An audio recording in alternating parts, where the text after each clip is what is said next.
Okay, Peter, this is Dennis Clark. It is the 17th of October, and I'm going to review your lesson from yesterday. Excuse me if I talk with a little food here. I'm just finishing my lunch.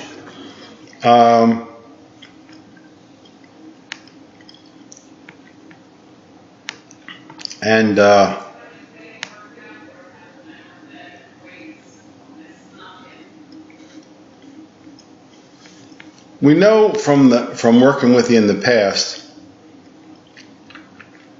This was in my handheld camera. I'm sorry.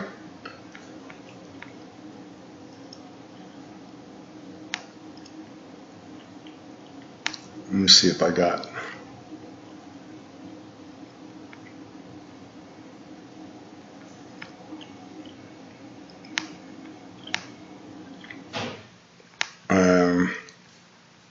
Sorry for this delay here.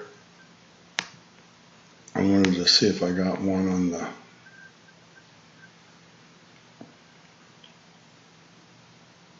tripod. I can do it from the handheld, but no, I don't think I did. But we can do it this way anyway.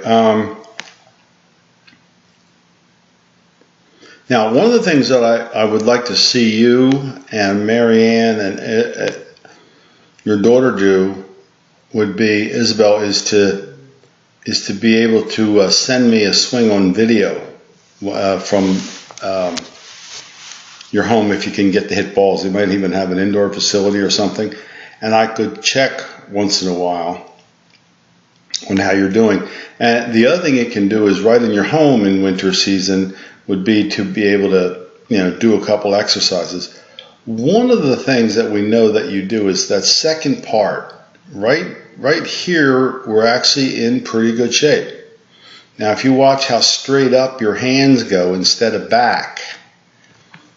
So I'm going to do a little trace here so you can see the source of the problem. So if I put right on where your hands meet on the club.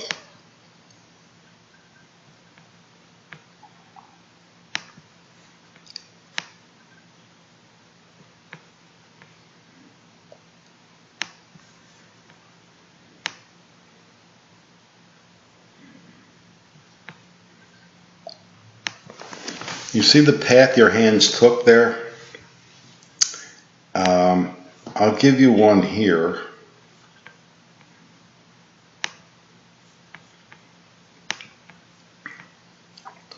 And I always try to find one that would be, the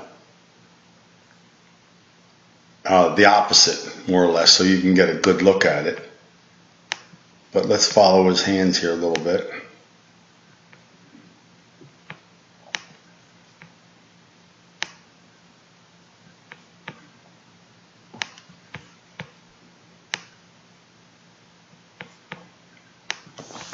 So there's a pretty obvious difference for you. I'm going to draw a line down this and get an average of 67, and here I'm getting actually greater than 90.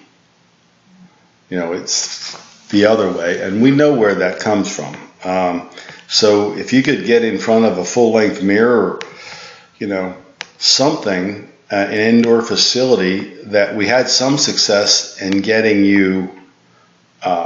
I'd like to see your left arm get through your shoulder. That would be a big source of improving at golf. It really would, because this club going up that much it's difficult to recover from it.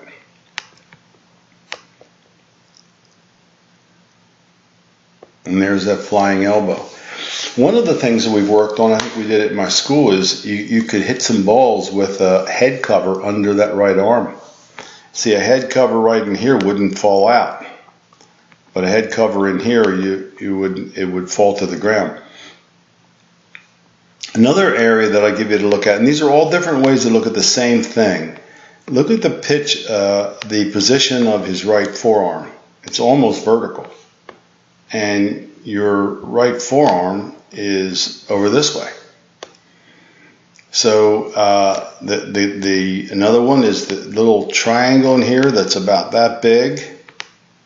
and the triangle here, which is that big, you know. So there's a lot of different ways, but I think the one that resonated with you a bit yesterday was the left arm across the shoulders, or even feeling it across the chest, because I've never seen you swing really too flat. Would be a big help for you. But here I'm seeing it through your left arm. His is through his shoulders, and this is actually through your neck here, or part of your face. So whatever it takes to do, I can give you drills, you know, mention these things and point them out, but you have to get those feelings on your own as much as you possibly can. This club is really, really open right here. See, if I draw a line here, draw a line there, over on this side of the line, the right side as we're looking at it, as I see the club face hanging. Do you see that? Now on your side of the ballpark here, I see the club this way, and I see the club completely hanging on the left side of the shaft. That's totally open. And you got to be pretty much a magician and play golf on a regular basis, a lot of golf, to be able to time that coming down. So I would say the top of swing position is really your bugaboo here.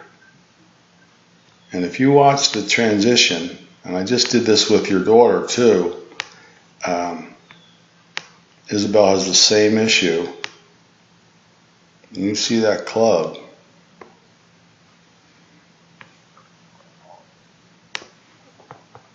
From 43 to 80. So we got to get you off of what I think of as the Ferris wheel, right, and get you a little bit more on the merry-go-round. And see how you get your elbow back in nicely? It would be nice if we could keep the club more this way as much as possible. How do you do that? Well, there's some things you can do. And of course, it gets so steep that it forces you to move your hands way out to the ball. See how far your hands are moved out to the ball to try to, you know, hit it. And sometimes you could do that. It's just that you can't always do it. Over here, he's like that at impact. At address, he addresses the golf ball on a 53 plane, and he returns it on a 53 plane. So, but of course, he plays golf for a living too. So. I just point this out, not that I'm trying to teach you Sergio Garcia's swing. I'm just showing you positions that I would like to see you work toward. Because they are correct. They would help you hit the ball more consistently. And here we go with the lift. And like you said, you've been playing golf for a long time that way. What would it take for you to point that club way over here and get those hands back here? This is something that you have to do for yourself. You've probably read my writing on this, and I'm doing the same thing in my book. There's only so much drill positions that we can actually give you that something should resonate. I want to point out one more position here.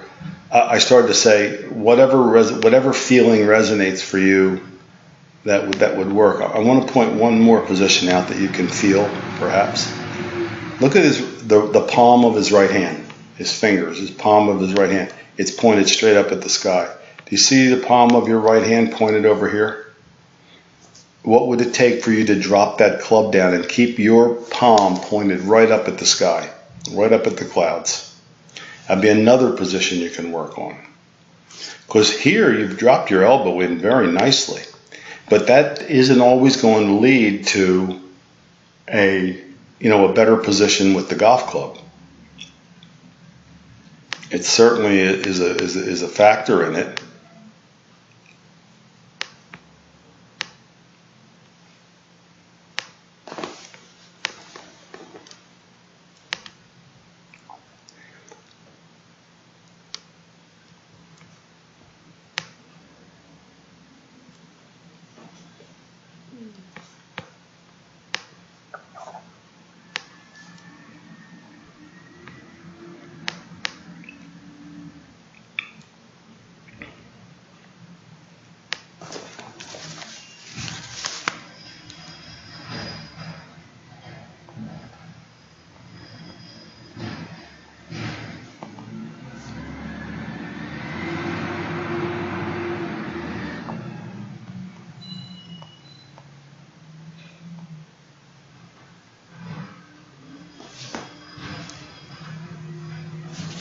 I was just looking up something there to see if I could find another drill position for you, but I think you get the gist here. So, your club pointed pretty much up here, and at impact,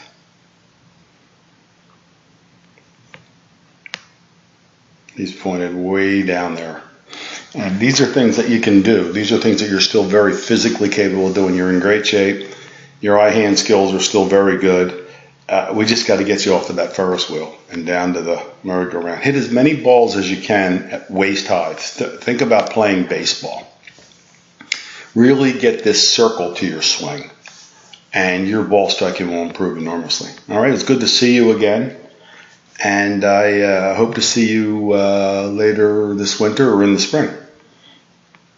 Have a good time over there in your homeland.